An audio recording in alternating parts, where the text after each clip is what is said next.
Será que você pode aplaudir o nome do Senhor, dar o seu melhor culto a Ele nessa manhã? Aleluia, aleluia. O Espírito de Deus está nesse lugar, irmãos. Sente, glorificando o nome do Senhor, rendendo graças ao seu Deus. Aleluia. É impossível não ser grato a Deus numa manhã dessa de adoração ao nome dEle. Entregue seu melhor culto. Fale com o Senhor nessa manhã. Aproveite esse momento que você está em comunhão com seu irmão e fale com ele. Aleluia. Miguel.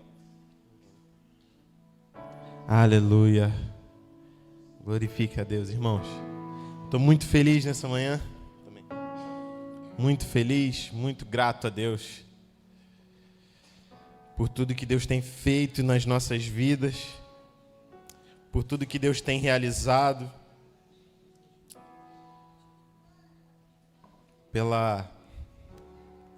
por tudo que Deus já tem entregado para nós, que Ele tem trabalhado em nós. É motivo de muita alegria, irmãos, é motivo de muita gratidão. Nós teríamos que só adorar Ele, ser grato, mas pelo que Ele já fez, mas Ele continua fazendo, porque Ele é nosso Pai, Ele é misericordioso, Ele é um Deus provedor. E é sobre isso que eu quero falar com os irmãos nessa manhã. É sobre um Deus que provê. É sobre um Deus de provisão. Nós estamos numa série de palavras. Eu até estava pensando em terminar, irmãos, essa série hoje. Até estava pensando em terminar ela hoje com a provisão. Obrigado, irmã Neide. Mas eu vou terminar ela semana que vem. Terminando falando sobre que Deus quer a sua casa cheia de louvor. Semana que vem a gente termina ela dizendo que Deus quer a sua casa cheia de louvor. Irmãos, todo mundo lembra aí quais foram as palavras que eu trouxe até agora da série?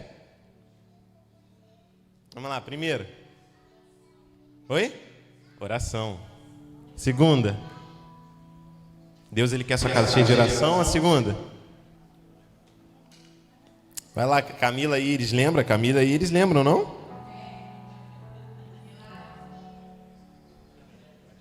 Milagres? Promessas.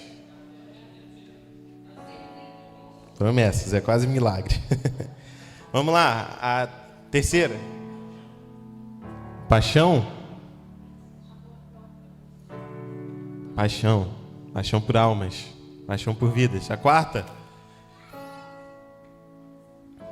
ser luz, pureza.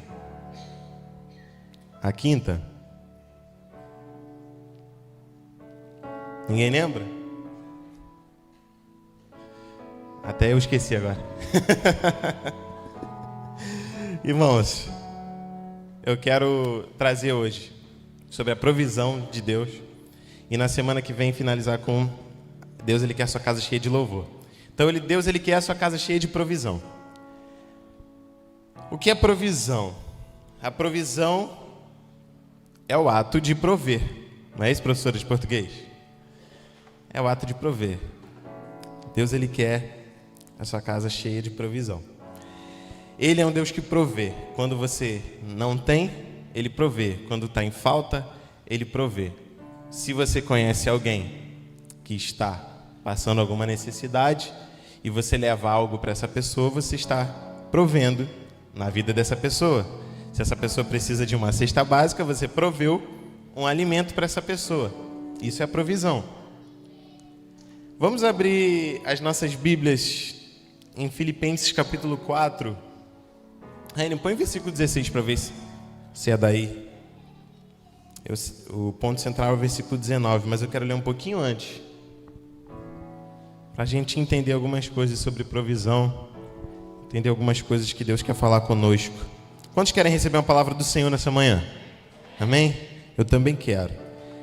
Que o Senhor continue falando, assim como Ele falou comigo durante essa semana sobre essa palavra, eu quero que Ele continue falando comigo e quero que Ele fale com os irmãos também. Filipenses capítulo 4, eu falei do verso 16. Não, vamos do verso 14. Vamos lá. Apesar disso, vocês fizeram bem em participar de minhas tribulações. Como vocês sabem, filipenses, nos seus primeiros dias no Evangelho, quando parti da Macedônia, nenhuma igreja partilhou comigo no que se refere a dar e receber, exceto vocês. Pois estando eu em Tessalônica, vocês me mandaram ajuda, não apenas uma vez, mas duas, quando tive necessidade. Não que eu esteja procurando ofertas, mas o que pode ser creditado na conta de vocês. Recebi tudo e o que tenho é mais que suficiente. Estou amplamente suprido, agora que recebi de Epafrodito os donativos que vocês me enviaram. São uma oferta de aroma suave, um sacrifício aceitável e agradável a Deus. Verso 19. O meu Deus suprirá todas as necessidades de vocês, de acordo com as suas gloriosas riquezas em Cristo Jesus. Deus, mais uma vez eu quero te agradecer por estarmos aqui na tua casa. Mais uma vez eu quero te agradecer por estarmos na tua presença. Nós não somos dignos, nós não merecemos, mas a tua misericórdia, ela nos alcançou. O Senhor é um Deus misericordioso. A gente nem merecia estar aqui, Pai. Mas a tua graça, a tua misericórdia, o teu sangue, ele nos cobriu. E hoje nós podemos estar aqui para te adorar. Podemos estar aqui para te glorificar. Porque o teu sangue é poderoso. Não porque eu posso alguma coisa ou alguém pode alguma coisa, mas o teu sangue pode todas as coisas. E ele nos cobre do pecado, para que nós possamos estar limpos diante de ti. Pai, eu quero te pedir que teu Espírito Santo possa nos clarear no entendimento dessa palavra. Que teu Espírito Santo possa trazer luz ao que o Senhor quer falar conosco. Que nossas mentes e corações estejam abertos para ouvir e para entender o que teu Espírito Santo quer falar conosco nessa manhã. Esteja conosco, nos dirija, nos guie, que não façamos nada de acordo com o que queremos, mas que façamos tudo de acordo com o que o Senhor quer que façamos. Muito obrigado, Pai. Amém. Irmãos, nesse contexto, muitas vezes a gente pega o versículo 19 e só fala sobre ele. Meu Deus suprirá todas as necessidades de vocês, de acordo com suas gloriosas riquezas em Cristo Jesus. Então a gente pega esse versículo isolado e aplica em tudo na nossa vida. E muitas igrejas falam assim, muitos pregadores, também não está errado essa palavra. Deus, ele supre todas as nossas necessidades. Mas existe um contexto nessa palavra. E, primeiramente, Paulo, no contexto dessa palavra, ele está preso em prisão domiciliar, quando ele está escrevendo essa carta para o povo de Filipe.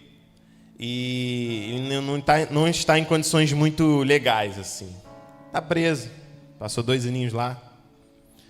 E nesse período ele escreve essa carta e ele recebe um missionário, recebe um irmão, recebe um amigo da igreja de Filipe, que foi da Macedônia até Roma encontrar Paulo. E quando ele chega lá, ele chega com ofertas, chega com donativos, assim como Paulo está falando. E aí Paulo começa a escrever essa parte da carta, já finalizando a carta, que são 4 capítulos, dizendo que, agradecendo as ofertas, agradecendo esses donativos, e dizendo que o povo da Macedônia fez bem em participar das tribulações de Paulo. Como assim participar das tribulações? Se eles estão ofertando, se eles estão ajudando materialmente Paulo, eles estão participando do ministério de Paulo. E é isso que ele está agradecendo. Como vocês sabem, filipenses, nos seus primeiros dias no Evangelho, quando eu parti da Macedônia, olha o que ele diz no versículo 15. Nenhuma igreja partilhou comigo no que se refere a dar e receber, a não ser vocês. Quantas igrejas... Isso aqui 10 anos depois de Paulo ter partido de Filipos. 10 anos. 10 anos. Ele já era missionário um tempinho antes. Olha o que ele diz. Nenhuma igreja partilhou comigo no que se refere a dar e receber, a não ser vocês, exceto vocês. Paulo, no seu ministério, em 10 anos, ninguém teve essa relação com eles de dar ofertas e receber, a não ser o povo de Filipenses. E ele está agradecendo por isso. Vocês foram os únicos. Ninguém, nenhuma igreja. Pois eu estando eu em Tessalônica, vocês me mandaram ajuda, não apenas uma vez, mas duas, quando tive necessidade. Ele agradecendo, dizendo que não foi só uma vez que eles deram oferta, mas foram mais de uma vez. Essa igreja ajudou Paulo. E ele continua agradecendo, dizendo: não que eu esteja procurando ofertas, mas que pode ser creditado na conta de vocês. Eu recebi tudo, e o que tenho é mais do que suficiente. Não preciso mais de dinheiro. Eu já estou amplamente suprido, no versículo 18. Agora que recebi de Epafrodito, o irmão que foi lá até ele, ficou um tempo com Paulo lá, evangelizando com ele. Agora que recebi de Epafrodito os donativos que vocês enviaram, eles são uma oferta de aroma suave, um sacrifício aceitável e agradável a Deus. Olha o que ele está dizendo, que o sacrifício de oferta que foi enviado até ele foi um aroma, como um aroma suave às narinas do Senhor. Esse sacrifício de oferta foi agradável a Deus, Deus se agradou, foi aceitável a Deus. E aí ele vem no verso 19 dizendo: o meu Deus suprirá todas as necessidades de vocês, de acordo com suas gloriosas riquezas em Cristo Jesus. Ou seja, teve um contexto. Paulo está falando aqui exclusivamente de dinheiro, de oferta. E aí, agora, não pegando isolado essa parte, o que a gente pode entender aqui é que ele está falando: vocês dão para mim ofertas e eu dou para vocês palavras, orações. A gente tem uma relação de dar e receber. A gente tem essa relação. Então, aí, por causa disso, ele complementa no versículo 19 dizendo: meu Deus suprirá todas as suas necessidades de vocês, de acordo com as suas gloriosas riquezas em Cristo Jesus. Ou seja, porque eles foram uma igreja que doaram, que deram, que ajudaram Paulo, ele solta essa palavra para eles: Deus suprirá vocês com todas as riquezas. A primeira coisa que a gente pode aprender aqui sobre provisão, agora falando de provisão material, que eu não vou falar só sobre provisão material, mas da provisão material, é que existe um segredo. Qual o segredo? De você plantar e colher. Essa é a lei da semeadura. A palavra de Deus está cheia de lições sobre isso. E ele diz que eles deram e agora eles soltam a palavra de que eles vão receber. Ou seja, quando nós plantamos, nós colhemos. Se você planta provisão, você colhe provisão. Isso é básico. Todo mundo já ouviu: se você plantar uva, o que você vai colher? Uva. Então, às vezes, a gente está esperando uma provisão de Deus e você não está plantando provisão e está reclamando que não está recebendo provisão. Ah, mas aí você está falando que eu tenho que ficar fazendo tipo uma barganha? Não, você tem que ter uma vida de doação.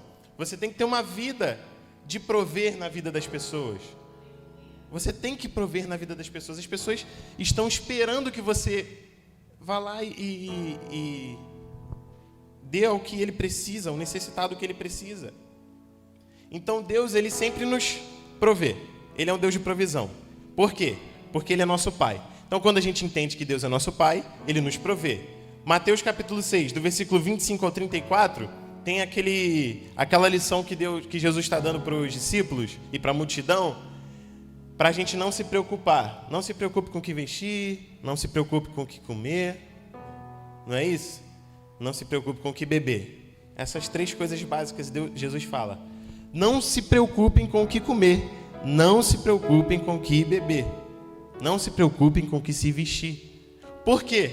Porque se os pássaros, que nem guardam no seu celeiro as coisas, eles têm o que comer todo dia, o que dirá vocês? Será que vocês não são mais importantes para Deus do que os pássaros? É isso que Jesus está dizendo. Não se preocupe. E aí ele finaliza o capítulo dizendo: buscai primeiramente o reino de Deus e a sua justiça, e todas essas coisas vos serão acrescentadas. Que coisas? O básico. Ele vai te prover o básico. É sobre essas coisas que ele está falando. É sobre o que vestir, é sobre o que comer. E muitas vezes a gente fica muito preocupado. Mas será que se a gente estivesse buscando primeiramente o reino de Deus, essas coisas não estariam sendo supridas na nossa vida? Eu sou prova disso. Eu conheço muitas pessoas que são prova disso. Eu sempre gostei de prover na vida das pessoas. Eu sempre gostei de prover. Eu sempre gostei de dar o básico. Eu sempre gostei de ajudar. Não porque eu queria receber algo em troca, mas eu acabava recebendo algo em troca. Porque é assim que funciona o reino dos céus. Se você busca o reino dos céus, se você entende que Deus é seu Pai, se você entende que você é filho de Deus, você é filho de um Deus que provê, você passa a prover também. Porque você passa a saber quem você é de verdade. E Deus procura pessoas que provêm na vida das outras pessoas. Ele procura. E Ele é um Deus que provê. Sempre. Deus é um Deus de provisão. E você não precisa andar preocupado, você não precisa andar ansioso com isso, porque Ele vai prover na sua vida. A gente não tem que se preocupar com a provisão material. Não precisa.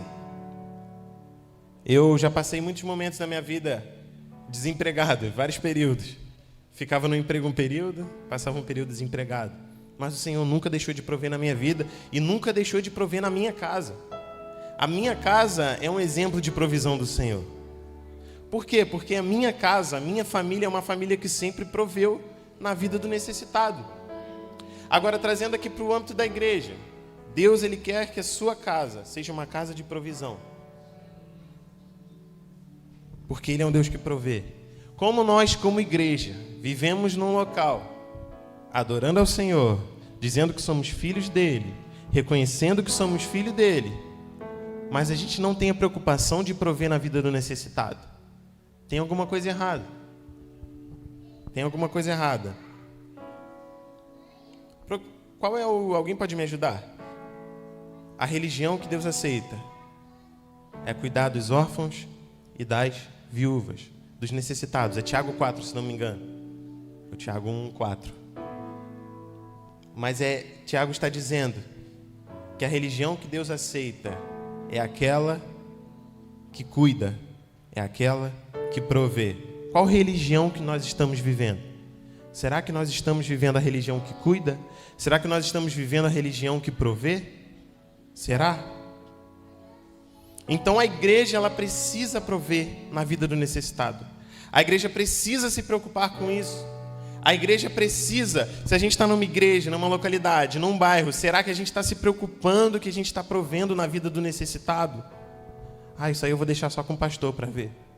Vou deixar só com a igreja. Você também tem que se preocupar como igreja, porque você faz parte do corpo. Então a gente tem que se preocupar em dar cesta básica, mas também a gente tem que se preocupar em orar pelas pessoas do bairro. A gente tem que se preocupar em impactar o bairro. A gente, como igreja, está estabelecida num local que a gente tem que ser luz. Já falei aqui isso inúmeras vezes, que a gente tem que ser exemplo no bairro. E a provisão tem que partir de nós. A gente não pode ficar esperando o governo prover. A gente tem que prover. A gente tem essa capacidade e a gente precisa exercer isso no bairro. A gente precisa prover na vida de quem é necessitado. A gente tem que chegar com a provisão. Deus chamou a gente para isso. E se Ele prover na nossa vida, a gente tem que prover na vida das pessoas. Amém? Êxodo capítulo 16. Um exemplo clássico, a gente citou aqui na célula de quinta-feira. O povo de Israel murmurando. Esse é um capítulo onde o povo murmura. Deus, o Senhor tirou a gente do Egito para a gente passar fome. A gente comentou isso, né? Quinta. O Senhor tirou a gente do Egito. Lá no Egito a gente ficava em volta de panelas cheias de carne. E a gente comia pão todo dia. O que o Senhor fez? Proveu. Descia carne, descia maná, descia pão do céu todos os dias para eles comerem. E o interessante, irmãos, é até que eu pensava assim, o que era o maná, né? Muitas pessoas falam, o maná era o trigo, depois virou lá o pão sem fermento e tal. E na verdade, tem um versículo aqui em Êxodo 16 mesmo, dizendo que o gosto do maná é como se fosse um bolo de mel. Ainda era gostoso. Quando Deus ele provê na sua vida, Ele não dá ainda de qualquer jeito, Ele dá o melhor para você. Ele dá o melhor. Ele é um Deus de provisão que quer dar o melhor ainda para o seu filho. Ele provê o melhor. Irmãos, a própria palavra diz: você deixaria faltar alguma coisa para o teu filho, Jabez? Você faria de tudo, não é? Mesmo que você estivesse desempregado, você ia fazer de tudo para não faltar na vida do teu filho. Com Deus é a mesma coisa, Ele faz de tudo. Ele faz de tudo, não, Ele pode tudo. Se está faltando na sua vida, Ele vai prover. Você entende que é filho dele? Você está buscando primeiramente o reino dos céus? Você está provendo na vida do outro? Olha quantas coisas, quantas regrinhas básicas que a gente pode aplicar na nossa vida cristã para Deus prover na nossa vida também. Isso acontece. Consequentemente, Deus provê na nossa vida quando a gente provê na vida do outro. E quando você cuida do seu filho, você provê, você entende que Deus também provém na vida do seu filho, que é você. Ele vai prover na sua vida. Ele vai te dar a provisão. Então não se preocupem com o básico. Então eu não preciso trabalhar. Não é isso. Você vai buscar o seu sustento. Você vai trabalhar, você vai correr atrás. Mas se você estiver passando necessidade, em algum momento de dificuldade na sua vida, lembra que você tem um pai que provê na sua vida. Amém? Mateus capítulo 14 também, do verso 3 até o 21, diz... É a parte que Jesus está pregando para a multidão e eles ficam com fome. O que acontece? 5 pães e 2 peixinhos se transformam em muito alimento, muito alimento. Deus ele sempre provê. Ele é um Deus provedor. Ele é um Pai provedor. Amém? Então não vamos nos preocupar com a provisão material, mas vamos nos preocupar em prover como igreja na vida do bairro, na vida do nosso vizinho, na vida do nosso amigo. Vamos sempre nos preocupar em prover. Nós precisamos, como igreja, prover na vida daqueles que estão próximos de nós. Amém? Vamos sair daqui com essa mentalidade de provisão, de prover na vida do próximo. Amém? Vamos lá. Eu quero falar agora um pouquinho sobre... Não, antes disso. Antes de pular para a provisão espiritual, lá em casa eu tenho alguns exemplos que eu posso citar. Mas vou citar o exemplo do meu avô. Meu avô, ele morava em Queimados quando era jovem, quando ele tinha acabado de casar, né? E ele foi uma pessoa que sempre foi próspero. Lá ele tinha lojas de ourive, lojas com joias, com relógios, eu consertava relógios, tinha 2 carros, tinha casa própria. Meu avô sempre foi próspero. Na juventude ele conseguiu essa prosperidade, conseguiu ter uma vida tranquila. Tanto que ele pensava o seguinte: quando eu fizer meus 30 anos, ou era 40, não lembro, eu vou comprar minha fazenda. Ele se planejou: vou comprar minha fazenda e vou viver nessa fazenda, passar meus últimos dias tranquilo, só cuidando da fazenda. Mas Deus tinha um plano diferente na vida do meu avô e enviou ele aqui para Angra dos Reis, há quase 50 anos atrás. E quando ele enviou para cá, meu avô vendeu tudo que tinha, pegou o sustento e trouxe para cá. E a igreja ajudava meu avô no sustento, a igreja que enviou ele para cá como missionário. E ele viajava sempre para cá, tal. Aí chegou num ponto, irmãos, que a igreja não se sustentava. E o que aconteceu? A igreja de lá falou: Toninho, volta. Volta porque a gente não tem mais como te ajudar, como sustentar financeiramente, está muito caro pra gente. Só que aí meu avô viu aquelas ovelhas que ele já tinha cuidado, como é que ele ia fazer? Ele ia embora e deixar aqui numa cidade de interior, com quase ninguém, aquelas almas que ele tinha aprendido a cuidar. O que ele fez? Ele ficou. E aí meu avô passou um período de muita dificuldade na vida dele. Ele e a família. A morar em locais que transitavam baratas na casa o tempo todo. Oi? Ratos. Era praticamente um barraco mesmo. Era um barraco em que ele viveu. Fora que ele ficou doente. Tem muita história.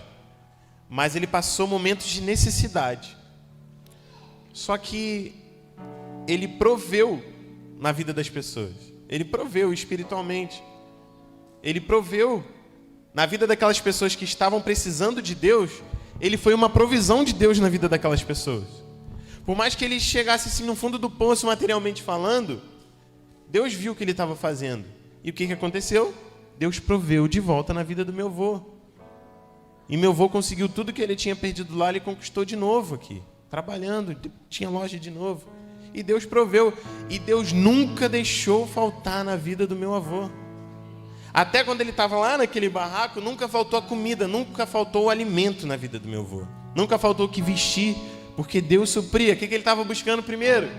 O reino dos céus e sua justiça. E aquelas coisas estavam sendo acrescentadas. Só que depois chegou o bolo de mel. Foi até melhor do que ele estava esperando. Deus proveu de verdade na vida dele. E até hoje...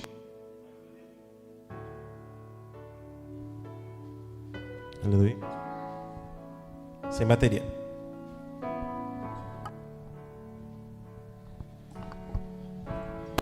E até hoje nós podemos dizer que lá em casa é uma casa de provisão.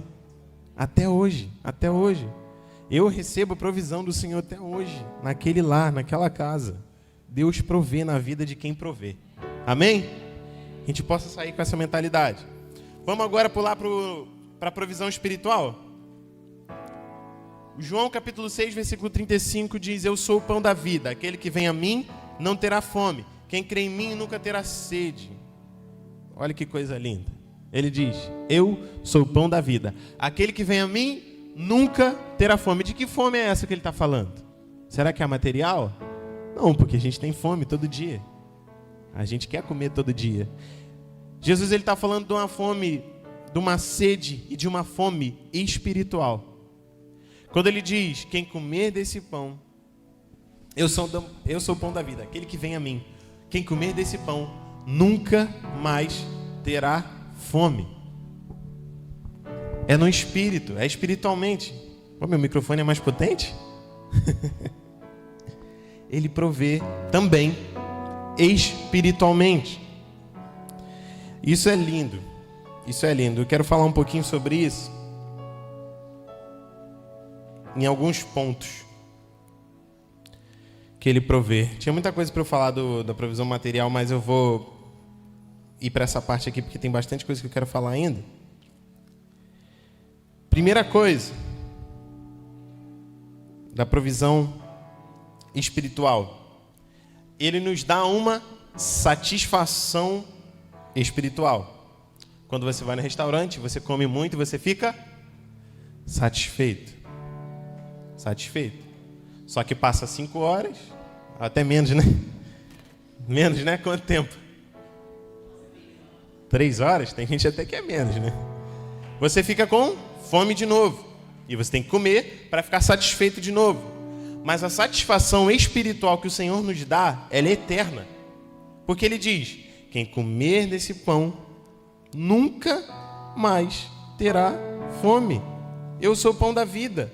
Nunca mais você vai ter fome. Olha que coisa linda. Então, é uma satisfação espiritual. Outra coisa que a gente pode falar, uma nutrição espiritual, que é diferente de satisfação. O que é a nutrição? Quando você come alimentos nutritivos, quando você come alimentos ricos em nutrição, você fica mais saudável, você fica melhor. Então, quando Jesus diz: eu sou o pão da vida, Ele também está nos nutrindo, porque é o melhor alimento espiritual que a gente poderia ter. É o de Jesus. É o melhor. Nada nesse mundo vai nos nutrir mais do que o Senhor. E isso é incrível. Porque a gente pode buscar nutrição em qualquer outro lugar. A gente pode buscar nutrição na bebida, a gente pode buscar nutrição na vida, a gente pode buscar nutrição em drogas, em qualquer coisa, em festinha. Mas a melhor nutrição, o único que pode nos nutrir de verdade, para nós ficarmos fortes espiritualmente, é o Senhor Jesus. Porque Ele é o pão da vida, porque Ele é perfeito. É a melhor nutrição que a gente podia ter, é o de Jesus. Vamos lá, mais uma coisa. Comunhão com Deus. João capítulo 6, no versículo 56 e 57 diz: quem come a minha carne e bebe o meu sangue, permanece em mim e eu nele. Olha que coisa gloriosa. Olha que coisa maravilhosa. Ele ainda diz: quem come desse pão, quem come dessa carne, tem parte comigo. Está em mim e eu estou nele. Ou seja, quando você vai comer em algum lugar, alguma coisa, vamos lá na sua casa, com a sua família, o que isso traz? A comunhão. Quando você come com seus familiares, quando você come com seus amigos, isso te traz comunhão. O ato de você comer com alguém já é algo, como que eu posso dizer? Assim, não é qualquer um que chega para se sentar e comer com você. Tu não chega no restaurante e senta com a pessoa que tu nunca viu na tua vida e fica lá de frente para ela comendo. Por quê? Porque é um ato de intimidade, é um ato de comunhão. E Jesus, ele diz: quem come a minha carne e bebe meu sangue, permanece em mim e eu permaneço nele. Ou seja, tem comunhão comigo, tem parte comigo. Quando você come desse pão, além de você ser satisfeito espiritualmente, além de você se nutrir e ficar forte espiritualmente, você ainda tem comunhão com ele. Você tem comunhão com o Pai. Olha que coisa maravilhosa. Quem não quer ter comunhão com Jesus? Quando você está... Pensa aí, mentaliza agora. Quem é a pessoa... Todo mundo conhece, uma pessoa muito legal, muito boa de estar, que você fala assim: você? É você essa pessoa? Alguns estão dizendo. Quando você vai comer com essa pessoa, vai se assentar, vai estar com ela, e você fala: nossa, é muito bom estar com essa pessoa, eu queria estar com essa pessoa todo dia. Todo mundo conhece uma pessoa assim, né? Não é bom estar em comunhão com essa pessoa? Não é maravilhoso estar em comunhão com essa pessoa? Sair para comer com ela? Não é legal? Agora Jesus está dizendo: quando você come da minha carne, eu estou em você e você está em mim, você tem comunhão comigo. Irmãos, ter comunhão, não com uma pessoa legal, uma pessoa maneira, mas a melhor pessoa que você poderia ter comunhão é Ele, é Jesus. E Ele está te chamando para esse momento de comunhão.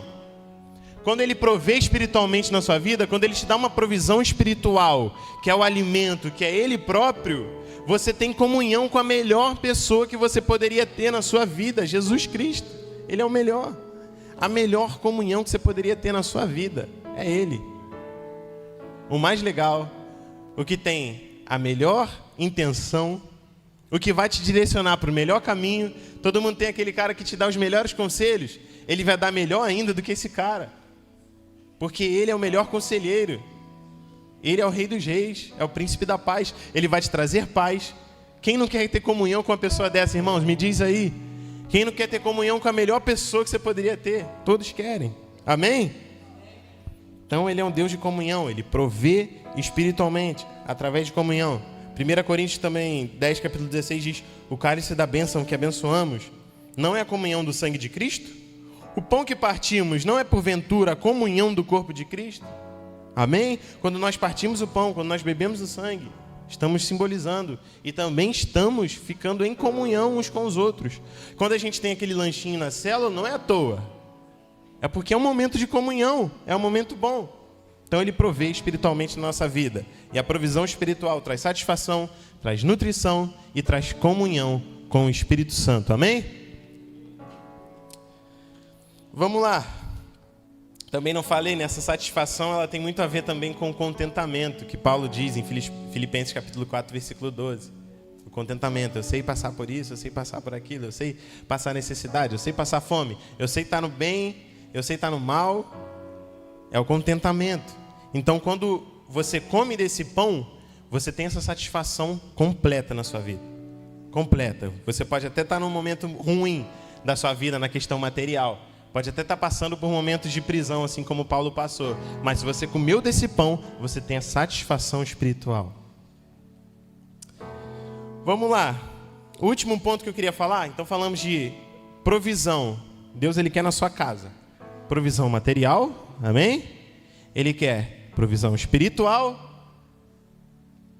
E o que ele nos traz também? A melhor provisão de todas. A provisão da salvação. Essa é a melhor. Vamos ler juntos Gênesis capítulo 22? Algo bem interessante que eu queria fazer aqui nessa manhã.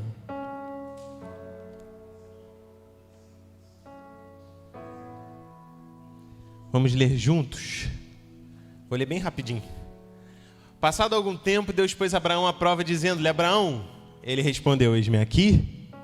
Então disse Deus: tome seu filho, seu único filho, Isaque, a quem você ama, e vá para a região de Moriá.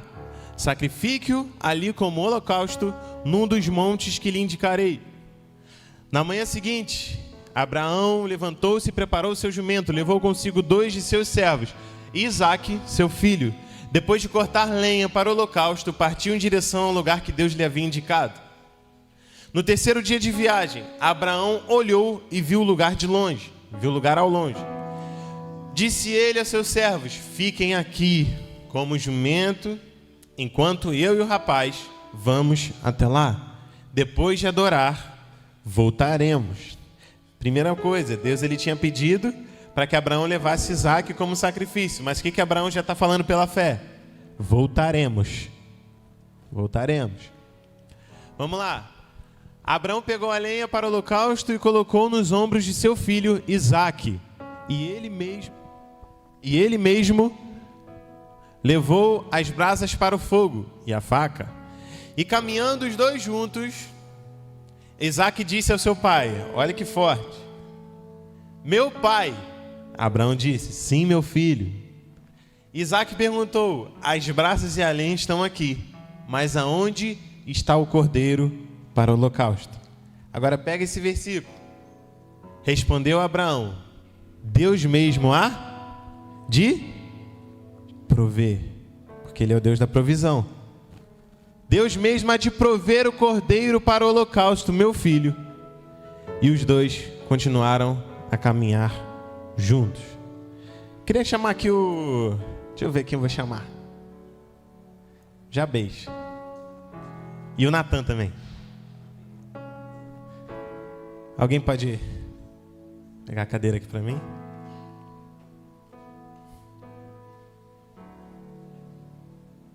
Vamos fazer uma... Eu vou roubar essa...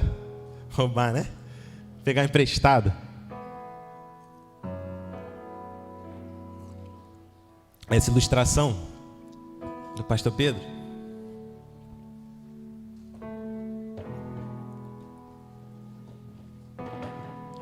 Vamos imaginar essa cena. Aqui a gente tem Abraão. Fala, eis-me aqui. Eis-me aqui. E aqui nós temos Isaque. Fala, eis-me aqui. Eis-me aqui. Gente, imagina a cena. O Senhor manda Abraão sacrificar o seu filho. Já parou para pensar como isso é forte? Ele foi lá e preparou o holocausto. Abraão preparou, levou tudinho. Chegou num ponto que ele colocou Isaque no holocausto. Coloca Isaque no holocausto. Deita aí, Natan, por favor. Isso, assim mesmo. Agora, Abraão pegou o facão. Esse é o facão. Esse é o facão. Fica aqui, ô Jabez, por favor. Já parou para pensar, irmãos? Abraão olhando o filho dele, que o Senhor tinha pedido para ele sacrificar. O filho que ele tanto esperava. E aí ele olha para o filho dele e fala assim: eu vou obedecer ao Senhor. Eu vou sacrificar. E dentro dele, ele estava dizendo assim: meu filho, Deus vai prover o cordeiro. Ele ainda estava acreditando no fundo assim: não, vai ter um cordeiro. É uma prova, vai ter um cordeiro, vai ter um cordeiro. Mas ele chega lá no momento, ele coloca Isaque no holocausto. E aí ele chega, amarra Isaac, e ele levanta a faca. Levanta a faca, Jabez. Você teria coragem, Jabez? Fala aí. Creio que não. Você teria coragem de sacrificar Isaac? Eu acho que na minha condição atual, não. Irmãos, você teria coragem? Pensa no seu filho agora. De descer a faca e o machado sobre o seu filho, sacrificar seu filho? Passa para mim, versículo. Quando chegaram no lugar que Deus lhe havia indicado, Abraão construiu um altar e sobre ele arrumou a lenha. Arrumou seu filho Isaque e colocou sobre o altar, em cima da lenha. Então estendeu a mão e pegou a faca para sacrificar seu filho. Ele chegou a esse ponto, a levantar a faca, para sacrificar o filho dele. E aí olha o que diz. Mas o anjo do Senhor o chamou do céu e disse: Jabez. Eis-me aqui, Senhor. Respondeu ele: não toque no Natã, disse o anjo. Não lhe faça nada. Agora eu sei que você teme a Deus, porque não me negou seu filho, o seu único filho. Olha a provisão de Deus para a sua vida. Olha a provisão. O seu único filho. Abraão ergueu os olhos e viu um carneiro preso pelos chifres num arbusto. Foi lá pegá-lo e sacrificou como holocausto em lugar de seu filho. Irmãos, Deus proveu, irmãos, a salvação. Muito obrigado. Ele proveu a salvação. Isso era para a gente estar no lugar aqui do Isaac. Era para a gente estar aqui no lugar do Natã. Mas o que o Senhor fez?